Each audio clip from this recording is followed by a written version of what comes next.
جی اس کی رسیاں بنا کے اس کو بیچتے تھے لے جا کے بازار میں. کتنا پیسہ آئے گا غریب سے آتے تھے وہ لے جا کے ان کی رسیاں بیچتے تھے.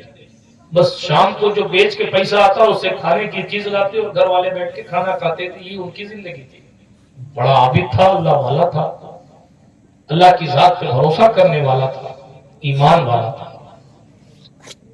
ایک دن وہ رسیاں بیچ باچ کے جب آ رہا تھا تو ایک شخص ملا اس کو اور ایک انسان ملا. اور اس انسان نے مل کے کہا میرے بھائی مجھے بہت ضرورت ہے مال کی, میرے بچے بھوکے ہیں, تو پیسے مجھے دے دے. تو اس نے کیا کیا کہ جو پورے دن کی کمائی تھی نا وہ مانگنے والے کو دے دی. جا اللہ تیرا بھلا کرے, اللہ میرا بھی بھلا کرے. وہ دعا دیتے ہوئے چلا گیا. جب یہ صاحب گھر آئے تو گھر والوں نے کہا کھانا کہاں؟ تو کہنے لگے کہ میں نے پیسے جمع کیے تھے, کھانا خریدنے گیا تھا, مگر ایک سائل آ گیا اور اس نے اس طرح کی بات کی میرا دل پسیج گیا, تو میں نے اپنے پورے دن کی کمائی اس کو دے دی. یہ ہوتے ہیں ایمان والے. پورے دن کی کمائی اس کو دے دی. جب پورے دن کی کمائی اس کو دے دی تو میرے پاس کچھ رہا نہیں, اس لیے میں خالی ہاتھ آ گیا. گھر والوں نے واویلا شروع کیا تو کیا اب ہم بھوکے سو جائیں, یوں ہی سو جائیں؟ اس نے کہا صبر کرو, اللہ کوئی اسباب پیدا کرے گا. صبر کیسے کرے, کیا ہاتھ پہ ہاتھ دھرے بیٹھے رہے. اس نے اپنے گھر پہ نگاہ ڈالی تو ایک ٹوٹا ہوا پیالہ اور ایک گھڑا, گھڑا سمجھتے مٹکا, کیا کہتے ہیں آپ کے کلش, مٹکا ہی کہتے ہیں. آپ راجستھان میں ہیں کہ یو پی میں؟ آپ بھی عجیب جگہ بیٹھے ہیں, پتہ ہی نہیں چلتا کہ ہیں کہاں. اور جو ہے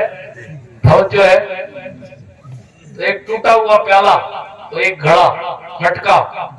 وہ دیکھا گھر کے کونے میں پڑا تھا بغیر کام کا, تو اس نے وہ مٹکا اٹھایا. آپ سوچئے اس کی غریبی کا حال کیا ہوگا. اس کے علاوہ اس کے گھر میں کوئی سامان ہی نہیں تھا جس کو بیچا جا سکتا.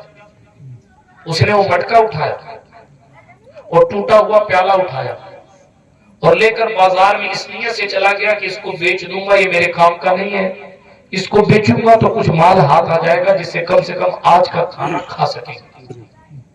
بیچنے کے لیے بازار میں مارکیٹ میں گیا. جس دکان پہ بھی جاتا اور یہ سامان آگے کرتا, لوگ کہتے ہیں یہ ٹوٹے ہوئے پیالے کا ہم کیا کریں گے, مٹکے کا کیا کریں گے, لے جاؤ, اس کی کوئی قیمت نہیں. شدہ لوگوں سے ملتے ملاتے اچانک ایک شخص اس کو ملتا ہے. ایک شخص اس کو ملا, اس کے پاس ایک پھولی ہوئی مچھلی تھی, پھول گئی تھی, پھولی ہوئی مچھلی تھی. اس نے کہا دیکھ بھائی یہ میرا مال خراب ہے اور تیرے پاس جو مال ہے وہ بھی یہی خراب ہے, لیکن مجھے اس کی ضرورت ہے گھڑے کی اور تجھے اس کی ضرورت ہے رزق. تو ایسا کر کہ ہم دونوں ایک دوسرے کا مال ادلا بدلی کر لیں. تو مچھلی لے لے, مجھے مٹکی دے دے اور ٹوٹا ہوا پیالہ دے دے. اس نے اس بات پر ایگری کیا, راضی ہوا, اور وہ پھولی ہوئی مچھلی اس نے اپنے ہاتھ میں لی, پیک کیا اور اپنے گھر لے آیا.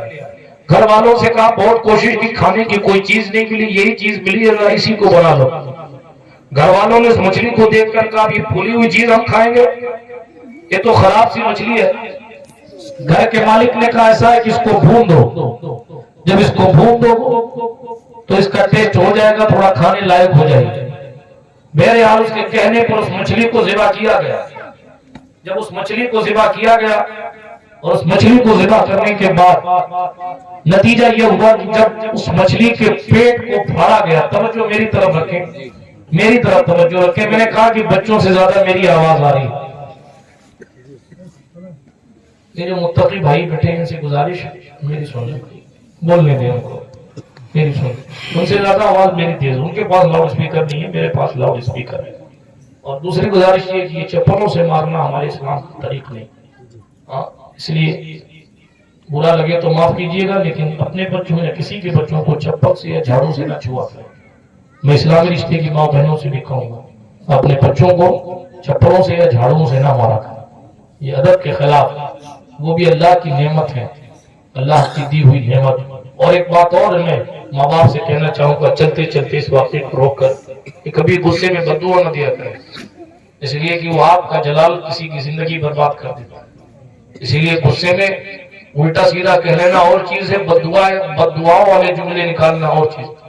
اسی لیے گزارش ہے کہ آپ غصے میں بھی, بالخصوص مائیں غصے میں بھی اپنی اولاد کو بد دعا نہ دیا کریں. بعد میں آپ خود افسوس کریں گے اس لیے بہتر یہ ہے کہ آج خود اپنے آپ پر کنٹرول کریں. بات بیچ میں آ گئی تو میں نے عرض کر دیا. اللہ کی دی ہوئی نعمتیں ان کی قدر کریں. جب نعمت کی قدر نہیں ہوتی تو اللہ نعمت لے لیتا ہے، اور جب نعمت چھین جاتی ہے تب بندے کو نعمت کی اہمیت کا احساس ہوتا ہے. اس لیے جو نعمتیں ہیں ان کی قدر کیجیے. اولاد کے لیے ماں باپ نعمت ہے، وہ اولاد اپنے ماں باپ کی قدر کرے، اور ماں باپ کے لیے اولاد نعمت ہے، اس لیے ماں باپ اپنی اولاد کی قدر کرے. توجہ ہے، واقعہ پورا کرو. جب اس مچھلی کے پیٹ کو پھاڑا گیا تو اس کے اندر سے موتی نکلا، موتی، سفید موتی نکلا. جب سفید موتی نکلا، دیکھیں وہ مولانا ابراہیم صاحب کتنا متقی شخص تھا. اس نے پلٹ کر کہا دیکھو اس موتی میں کوئی سوراخ تو نہیں ہے.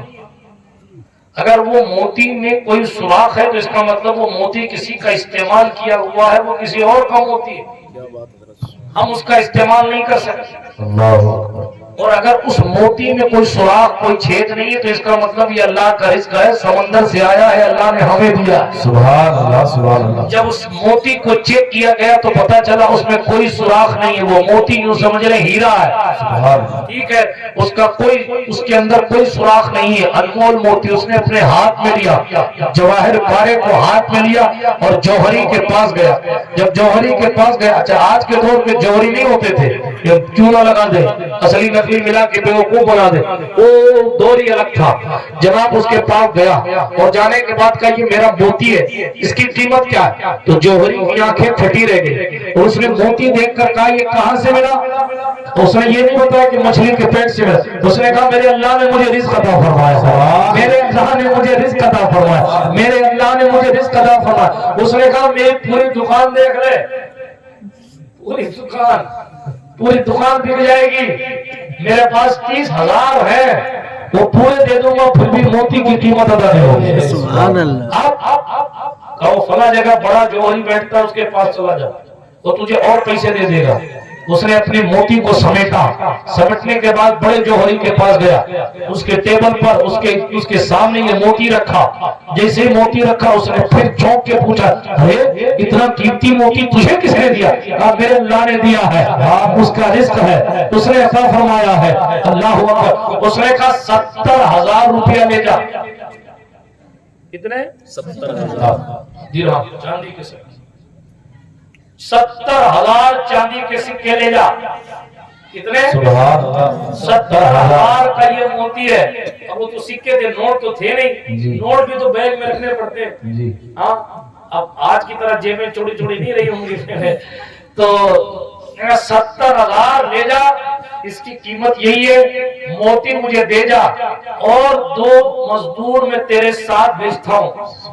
کس سے سکے بہت زیادہ ہے تو ان سکوں کو اٹھانے کے لیے مجھے کوئی چاہیے، تو 2 مزدور میں تیرے ساتھ بھیجتا ہوں. دونوں مزدور 70,000 روپیہ، 70,000 چاندی کے سکے تیرے گھر کی دہلیز کے باہر چھوڑ کے آئیں گے، تاکہ کوئی اگر پوچھے بھی کتنا پیسہ کہاں سے آیا تو 1 نمبر کا مال بتایا جا سکے کہ یہ جوہری کے لوگ ہیں، اور پھر آپ کے گھر امن و امان کے ساتھ یہ مال پہنچ جائے. اللہ اکبر. 2 مزدوروں نے، آپ دیکھیے، ایک بندے نے ایک وقت کی روٹی کا پیسہ ایک ضرورت مند کو دیا تھا، اللہ نے اس کا گھر بھر دیا، اس کی نسلیں کھا رہی ہیں، لیکن اب بھی اس کا امتحان ہو رہا ہے. اب وہ 2 مزدور 70,000 درہم لے کے اس کے گھر کے باہر پہنچے. وہاں ایک سائل پہلے سے موجود تھا. اس نے کہا حالات کا مارا ہوں، ضرورت مند ہوں، اللہ نے تجھے مال دیا، مجھے بھی کچھ دے دے. تو وہ لوگ نہیں تھے جو سیٹ بن جانے کے بعد مزاج بدل جائے، سیٹ بن جانے کے بعد پیر آسمان میں اڑنے لگ جائے. نہیں، وہ اللہ والے لوگ تھے. اس نے وہیں جھولیاں رکھ دی، 70,000 وہیں رکھ دیے. کہا بھائی میں بھی تیری طرح کل ضرورت مند تھا، میں بھی تیری طرح کل ضرورت مند تھا، میرے اللہ نے مجھے آج عطا فرمایا، مجھے بہت زیادہ پیسوں کی ضرورت نہیں ہے، آدھا مال تو لے جا، آدھا میں لے جا. سبحان اللہ.